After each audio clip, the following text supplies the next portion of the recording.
Hi everybody, I'm Spike Brave, and in this tutorial I'd like to show you how to work with the pilot trees that are available from the skill tab of the MechWarrior Online user interface.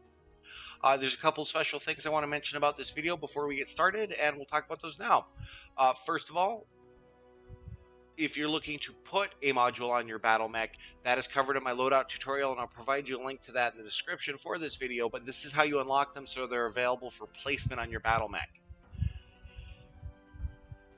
Secondly, I don't have any modules left to unlock, so I won't be able to show you how to use the pop-ups and such that you'll receive as you're going through the process, but I will explain it to you. What I'll do is I'll provide a link in the description for this video to my old tutorial in which I go through and I use the pop-ups and show you the clicks that are actually involved rather than just explaining them to you. The UI has changed since I made that tutorial, that's why I'm making a new one. So what you'll see in the old tutorial, if you need that to get a full explanation of what you're doing, but I hope I can do a good enough job that you won't need it. But what you'll see there is probably some look and feel changes, but nothing that's hugely different. Some of the icons and wording may change, but that's about it. So again, hopefully I'll do a good enough job of explaining it that you won't need that, but if you do, I will provide it. So let's get into working with the pilot trees. So I'm on my skill tab. If I come over to the navigation pane, we can see pilot trees. I get a pop-up if you unlock modules. So let's do that. Let's see how the UI has changed. I have a back button so I can go back to where I was, and now I have some filters that help me filter this list here in the center.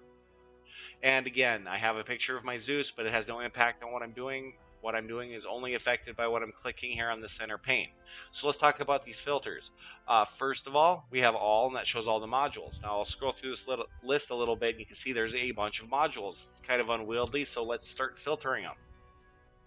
First of all, we have a mech filter. So we'll click on that, and then we have additional filters underneath that. You see my list is considerably shorter, and these are all the modules that affect my mech's performance. And in one special case, the performance of the enemy mechs. So we can see we have all, we can do vision, and those are modules that help the vision of our battle mech, and that will only be our advanced zoom.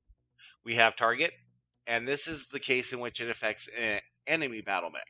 We have this radar deprivation, and that affects the enemy's ability to target you. So that's the one special case where it does not affect your battle mech. And then finally we have support, and these are things that just help your battle mech perform a little bit better. And finally, sensor, and these are modules that affect your mech's sensor's performance. So the next thing we have is consumables, and these are modules that are used. So if you purchase an artillery strike, place on your battle mech, and then use that artillery strike in a match, the module will be gone. You'll have to purchase a new one. So that's the consumable portion. And then finally, we have weapons. And there's two really important things to talk about in this particular filter. First of all, there is no split between clan and intersphere tech yet.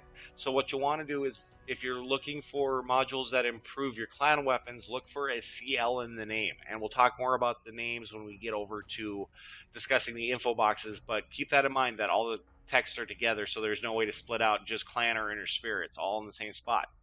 And we have modules under the, or filters under this for modules based on the range. So if we click range, these are the modules that affect our weapon's range. If we click on cooldown, these are the modules that affect our weapon's cooldown and allow them to fire or be ready to fire more quickly. And finally, there's miscellaneous, and that's for our AMS and NARC because they're a little bit different weapons. And if you need to know more about the specific weapons, check out my weapons tutorials. I have a playlist for clan and intersphere weapons where we go through and we fire all the guns to show you how they work. So let's go back to all, and we'll talk about the info that's available and let you, or give you an explanation of how we would unlock these. So I'm back on all, and we have all these thumbnails in the center here, and that's how we interact with our modules. Now, if you have one that is available for unlock, so you haven't purchased it yet, your box will be gray. This padlock in the center will be locked. You can see it's got a little gap, so it looks like it's open. And that means it's locked. You need to purchase it before you can put it on your battle mech. So let's talk about more of the info that's available here. We have the name. We have the levels that are available and the levels that you have purchased up here in the left-hand corner. So the first number is the highest level of a module that you have purchased. And the second number is the number of levels available for purchase. So in the case of Capture Accelerator, I have purchased one. That's the number on the left. And there's one level available. It's the number on the right. So let's look at some examples of ones that have more than one level. Advanced Target Decay has more than one level. So when you first encounter it, it will say 0 out of 2. You will unlock it. It will say 1 out of 2, and then you'll unlock it again. It will say 2 out of 2. So keep that in mind as you're purchasing these modules. They are quite expensive, so I would recommend that you do not purchase one until you have it all the way leveled out. When you purchase a module, you purchase it at the level that you have currently unlocked. So if I had Advanced Target Decay but only one unlocked and I purchased it, that would be the Advanced Target Decay module level 1. If I come to unlock level 2, I still have that level 1 module, so I'll have to purchase a level 2 module as well to get the full benefit of what I've unlocked. So keep that in mind as you're purchasing these modules. Very important. Get them all leveled out before you purchase them. Finally, what you'll see when it's still locked, it needs to be purchased, where it says unlocked currently. That's what will happen when you get it all the way unlocked. They'll say unlocked. But what you'll see is a button that says unlock and a price in GXP to purchase it. If you need to know more about general experience points, check out my home tab tutorial. I'll provide you a link for that as well. I go through all the currencies in the home tab tutorial, so if you've already seen that, I don't want to bore you with it. If you haven't, I'll provide you a link so you can check that out. But let's talk about GXP really briefly. GXP is general experience points, and you earn those just by playing the game. As you play, anything you do that hurts the enemy team or helps your team will earn you some experience points. At the end of the match, you will see an end of match screen that tells you how many experience points you've earned. But what it doesn't tell you is that you've also earned GXP, and the GXP that you earn is 10% of the experience that you've earned during that match. So that's how you get that pool of GXP to increase. So what you will do is click the button that says unlock. You'll get a pop-up that says you are going to unlock whatever module you've selected to unlock, and then say, do you want to spend X amount of GXP unlocking it? You click yes, it's unlocked, and then you can go to the Mech Lab and place the module in your battle mech. That's all there is really to that. So really what I do want to impress upon you is that as you're dealing with modules that have levels, please make sure you level them all the way before you purchase them, because I don't want you wasting your C-bills, because these are expensive. So let's talk about some stuff that has lots of levels. So we'll come to weapon and we'll go range. So we'll talk about some of the stuff that's a little bit different. And as you can see, there's 5 levels. So as you start leveling this, you'll see 0 and then 1, 2, 3, 4, 5 until you're all the way leveled up. These are 3 million C-bills a piece for these modules, so they are quite expensive. If you do wish to purchase one because you're interested in a range extension or a cooldown extension, please, please, please level them all the way out so you're not wasting your C-bills. So what we'll see here is the names are what's going to indicate whether it's clan or inner sphere. So as you can see, I have small laser range 5 unlocked. So my small lasers fire really far. If it doesn't say CL in front of it, it's an inner sphere weapon. So let's go find one that's a clan. So we'll scroll down a little bit, and here we go. We got some clan weapons right here.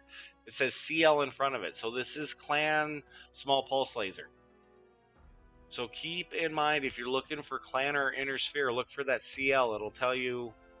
So CL LB2X. There we go. Here's a Gauss rifle. I bet you if we look around, we can find the CL Gauss rifle. Still a lot of stuff to filter here. I'm not sure if I can find it. Here's our CL ER large laser. Let's see if we can find the inner sphere large laser. ER large laser. So it does look like they have some work to do on this portion of the interface, and hopefully they'll give us more filters. But here's our clan Gauss rifle, CL Gauss rifle instead of just Gauss rifle. So it does make it a little hard to find them. So here's our inner sphere, here's our clan. These can be a little bit of hunting and pecking as you go through this to find them, but that's the naming convention there. And then finally, what I want to show you is if you want to know exactly what this does, click on it. So we'll click on the small laser range, and we get this little info box that says at the top the module we're looking at. So if I had only gotten 2 unlocked, it would say small laser range 2. but this tells you what you're looking at. So it increases the long and maximum range of inner sphere small laser by 10%. If this wasn't already unlocked, I would also have the button here to unlock it, and that would work the same way. So you'd click unlock, it would tell you, hey, you're unlocking whatever module for whatever amount of GXP. Do you wish to continue? You hit yes, and off you go. So you can interact with those either from the thumbnail or the pop-out box that we get here. So keep that in mind, that unlock button is in both places. So if you want to know what a module does, though, just come out here, click on it, and it will tell you exactly what it does. I believe that's everything I can show you about the modules other than actually clicking on those buttons. And as I said, I will provide a video that shows a link out to my old video tutorial that shows you how to do that if you're still struggling. Hopefully I've been clear enough. I hope you've enjoyed this look at the pilot trees that are available in MechWarrior Online. And as always, have great luck on the battlefield and hope to see you there. Thanks a lot.